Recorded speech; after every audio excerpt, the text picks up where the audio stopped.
નમસ્કાર દર્શક મિત્રો, આપ જોઈ રહ્યા છો વીર ફાસ્ટ ન્યૂઝ। જોઈએ આજના મહત્વના સમાચાર કચ્છથી। કચ્છ જિલ્લાનું ગોધરા ગામ એટલે દેશ વિદેશમાં અંબેધામ તરીકે ઓળખાતું ગામ છે।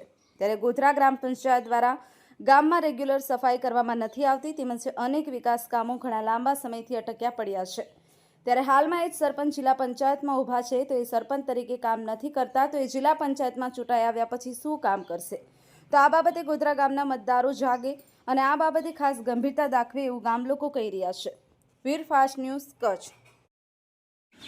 નમસ્કાર, જય ભીમ, જય સંવિધાન।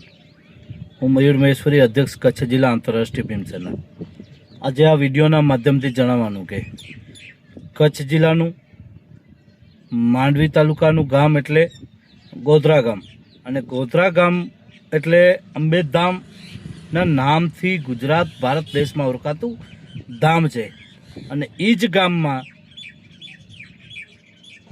સફાઈનો અભાવ, વિકાસ કામો માટેના વિવાદો આજે ઘણા લાંબા સમયથી ચાલી રહ્યા છે। ત્યારે જો કદાચ દેશ વિદેશમાં જો ગુંજતું નામ હોય ગોધરા ધામ, અને એમાં પણ અંબેધામના નામથી જો કદાચ આ ધામ ઓળખાતું હોય, અને આ જ ગામમાં આવી રીતે કદાચ સફાઈનો અભાવ હોય, વિકાસ કામો ન થતા હોય, 2-3 વર્ષથી અટકેલા કામો પડ્યા હોય, અને હાલના જે સરપંચ છે એ જ્યારે જિલ્લા પંચાયતની જ્યારે ચૂંટણી લડી રહ્યા છે, ત્યારે તો આના ઉપરથી શું અસર પડશે આપણે બધું જોઈ શકીએ છીએ।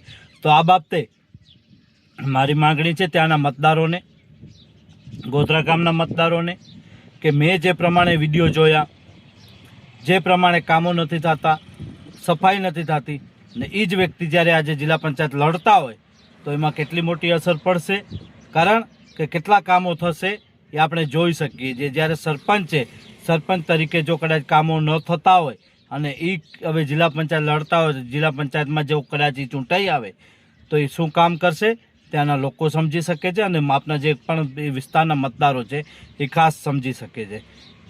ગામ પ્રાથમિક સુવિધા માગે છે, ભીખ નથી માંગતું, અને પ્રાથમિક સુવિધા આપવી સરકારની, વહીવટતંત્રની અને ત્યાંના ચૂંટાયેલા પ્રતિનિધિઓની ફરજ છે। પરંતુ અહીંયા ક્યાંક ને ક્યાંક આપણે જોઈ શકીએ છીએ કે કામો થતા નથી। તો શું કામ ન થાય? શું કામ? કરવેરો પંચાયતમાં નથી આવતો, પાણી વેરો પંચાયતમાં નથી આવતો, સફાઈ વેરો પંચાયતમાં નથી આવતો। તો આ બાબતે જે તે ગ્રામ પંચાયતના જવાબદાર તલાટીશ્રી હોય, સરપંચશ્રી હોય, ઉપસરપંચશ્રી હોય, એમની આવે છે। તો આ ત્યાંના ગોધરા ગામના લોકો હક માગે છે, ભીખ નથી માંગતા। તો આ બાબતે ગોધરા ગામ લોકો પણ રોડ ઉપર આવી શકે છે, પંચાયતના સરપંચને, તલાટીને પણ પૂછી શકે છે કે આ સફાઈ કેમ નથી થતી, શું કામ નથી થતી। અમુક જ વિસ્તારોમાં સફાઈ થાય, બાકી જ્યાં પણ મધ્યમ વર્ગ રહે છે ત્યાં સફાઈ ન થતી હોય, જાહેર ચોક હોય ત્યાં સફાઈ ન થતી હોય, તો આ ક્યાંનો ન્યાય છે?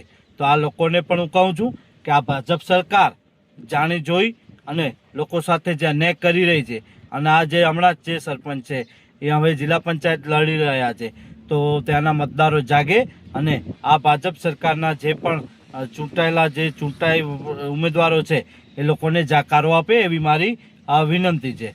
જય હિન્દ, જય ભીમ, જય સંવિધાન મિત્રો।